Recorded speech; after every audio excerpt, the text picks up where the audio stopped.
All right, what's going on, guys? Jeff here. Today's Wednesday, and it's also 420. Of course, today is going to be the Marijuana Day, International Weed Day, and also, more importantly, it is also Tesla's earnings day. And speaking of earnings, we have to talk about what happened with Netflix yesterday. So, of course, yesterday I kind of fell asleep before the earnings even came out. So, it doesn't really matter to me because I wasn't really invested in Netflix to begin with. But if you have not watched the video that I have about earnings, the whole earnings season in general, I basically called out this particular scenario that actually happened with Netflix over at my channel. So, if you're interested, go over to check, what you should do for this earnings season, something along that line. But anyway, let's cover some news today. All right, so of course we have to talk about this, which is Netflix exploring a version with ads as subscriber base shrinks. All right, so for people who do not understand how big a Netflix is, Netflix wasn't just a pandemic darling, okay? It was, but of course, on top of how much it was just a pandemic darling, it was also doing a lot more on the other side. All right, so Netflix finally reported the first quarter of subscriber loss in almost a decade. In over a decade, we have seen, Netflix getting lesser subscriber, that's fine. More subscriber, that's great. No changes, that's all right. Okay? Never have we ever seen a loss in subscriber, a net loss in subscriber, which is a huge thing. Okay? 9 rating companies have already downgraded Netflix immediately after the report. Okay, the previous quarter, which is the fourth quarter of 2021, when we actually received earnings report for Netflix, where they actually saw very, very bad growth estimate, where they actually give very, very bad forecasts. Then giving bad forecasts and missing on those forecasts as well, man, you do understand that Netflix at one point of time was $900. Right now, Netflix is sitting at $253 in the pre-market, which is very, very bad. So, yeah, it's going to be very, very bad for Netflix. But, let's look in a little bit more into what was actually, discussed about in the earnings report as well. All right, so over here, let's see. Netflix said that it was exploring offering a lower-priced ad-supported version of the platform to boost its subscriber base after the streaming giant posted its first quarterly subscriber loss in more than a decade. That's crazy. Okay, this move is a significant change for the company that has sold itself since its inception as a commercial-free haven for its members.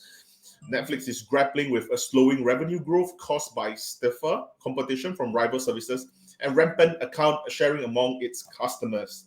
So, of course, let's talk about the other streaming giants, okay? Disney Plus, we got Roku, we got HBO, you got Amazon Prime, you have Crunchyroll. A lot of them are actually doing a lot of streaming services on their own as well. So, of course, Netflix is starting to get a little bit more competition in this very, very competitive ground. All right, secondly, they're talking about account sharing. Funnily enough, the co-founder, I think Reed Hastings, he actually said that, it's fine if you guys account share, we'll always have more subscriber coming in. He always had that kind of vision. Well, clearly not. So, because, they are also talking about how they want to start to put in more money into catching people who are actually sharing accounts and such. So I think that's going to be a little bit more iffy for, members and such. So over here, you can see, excuse me. Reed Hastings said an ad-supported version of Netflix makes a lot of sense, which he basically said that it didn't make sense before. Those who have followed Netflix know that I've been against the complexity of advertising and a big fan of simplicity of a subscription. But as much as I am a fan of that, I'm a bigger fan of consumer choice. So yeah, I mean, he's talking about consumer choice as if like people wants the ad, but it's more like people wants the lower cost and such.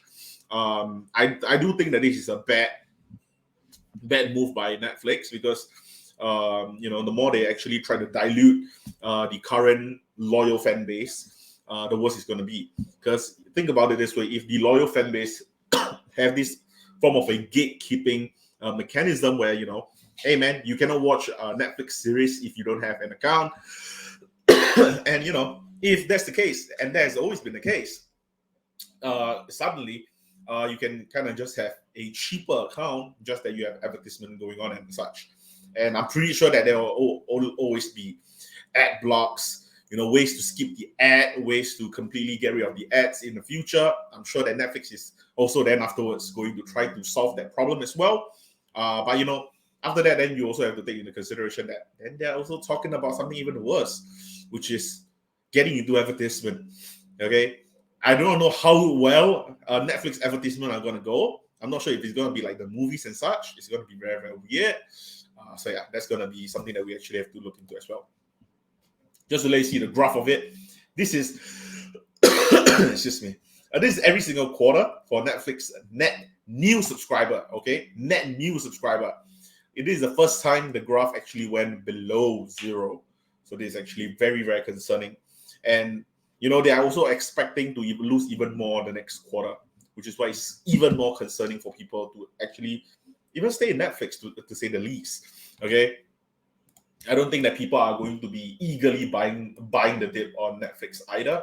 I do think that Netflix is currently being pummeled up really, really badly. And of course, in the video that I actually talked about yesterday night, which I uploaded this afternoon, which is talking about how Netflix earnings is most likely going to give us a foreshadow of what is going to be happening for this entire earnings season as well. Okay, because we're going to have Disney upcoming as well, Roku upcoming as well. They are going to will be probably showing us the same kind of numbers. Okay, and let's not forget Meta platforms. Okay, your Amazon, your Tesla, which is coming out today, which is I do think that end of the day, Netflix is still a very, very big company, and they them missing by their estimate by 27% is still going to be very, very tough.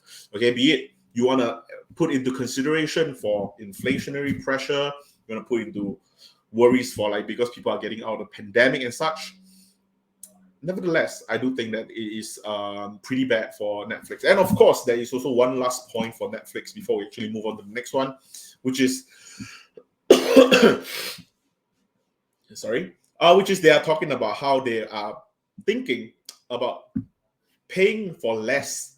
Okay, they're actually going to be spending less to get more films and movies and such. Okay, so Netflix said slowing growth reflected such factors as the rate of adoption of smart TVs, data costs, and world events, including increasing inflation.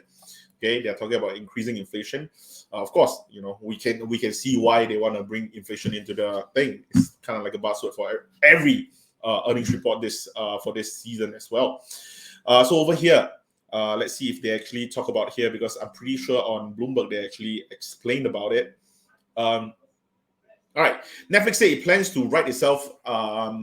Its plan to write itself will be heavily focused on improving the quality of its programming and the recommendation that platform provides to its customers to keep them engaged in the content and on the service.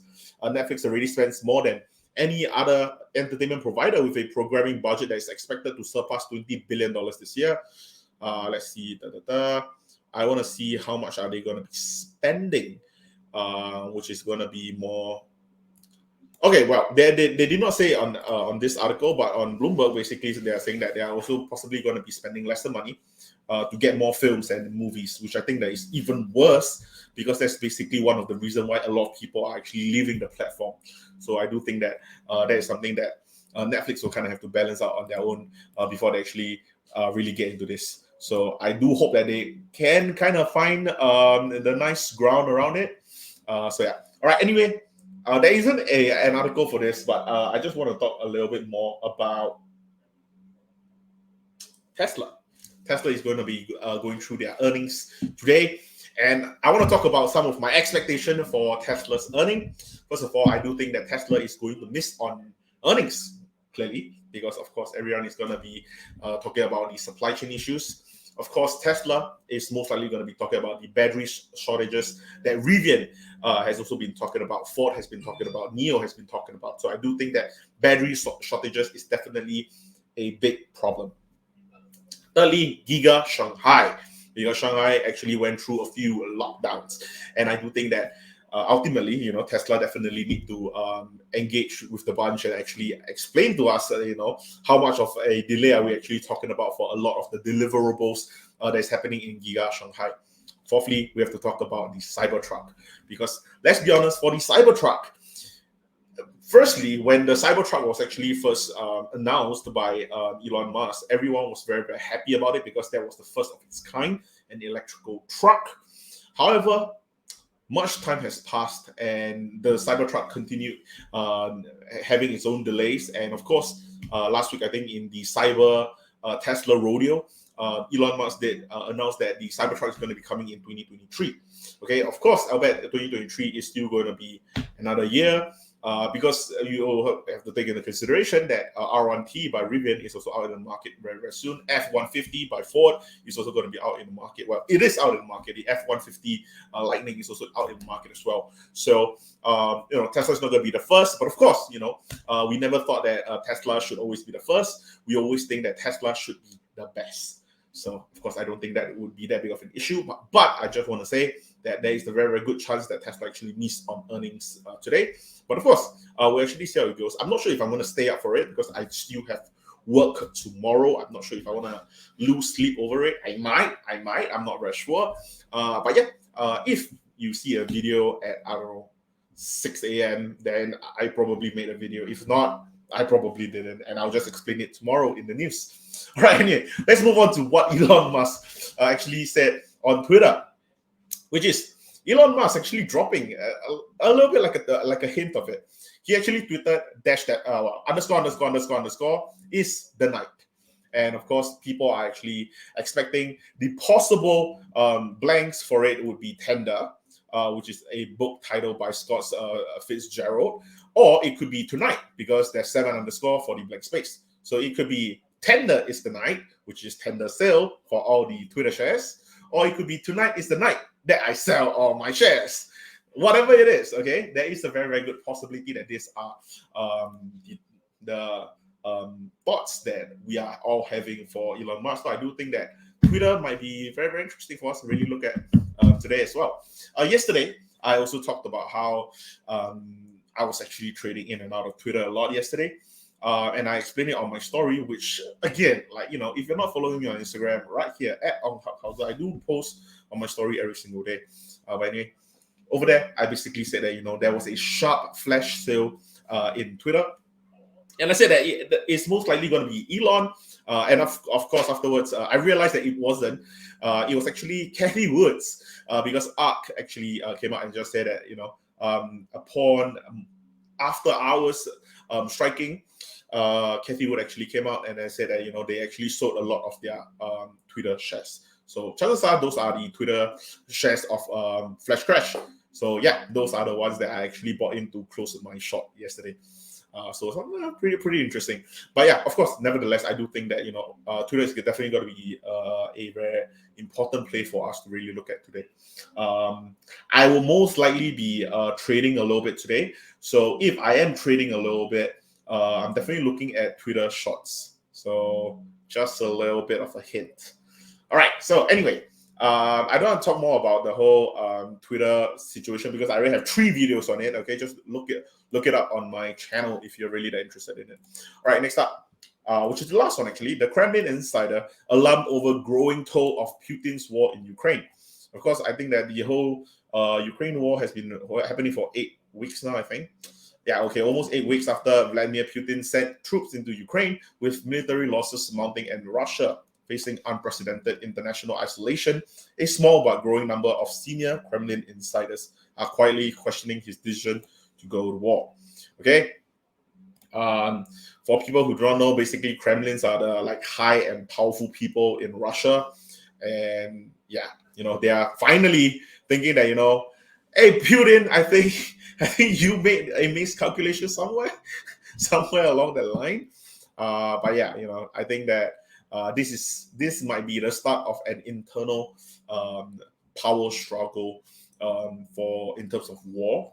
So I do think that that's going to be very, very interesting for us to really look at for the next few weeks to even the next few months, because if insiders are actually starting to worry about what Putin is actually doing, Putin's decision making for the entire war, from starting the war all the way to engaging this war, and the lack of preparation to end the war at the same time.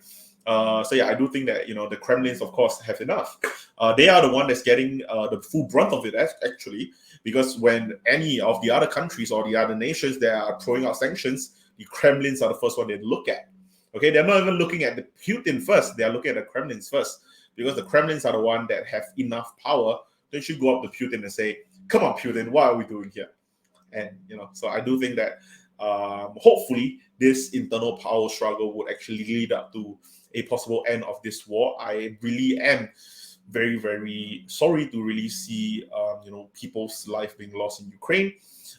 Previously it was just a military war situation. I do want to say only because civilians wasn't really involved, but after which civilians were being massacred. People in buildings and just being shot in Mariupol, in Kharkiv, in Kiev, in Lviv, all of them. So unprecedented times, and yeah, I do think that it's I hope that this whole Kremlin worry is eventually going to kind of force Putin to kind of stop this war. But yeah, okay. Anyway, enough of that. Right now, looking at the market, apparently SPY decided that they want to fly to the moon. I do not know why. Suddenly, they're actually going up a lot, despite the fact that they actually went down quite a bit from Netflix, sudden loss of a 27%. But of course, SPY is already starting to recover back. So a lot of the other companies are actually showing prominent results, which I think it will be very interesting for us to really look at the market today. But anyway, I think that'll be all for today. Thank you so much for watching, and I'll see you guys tomorrow.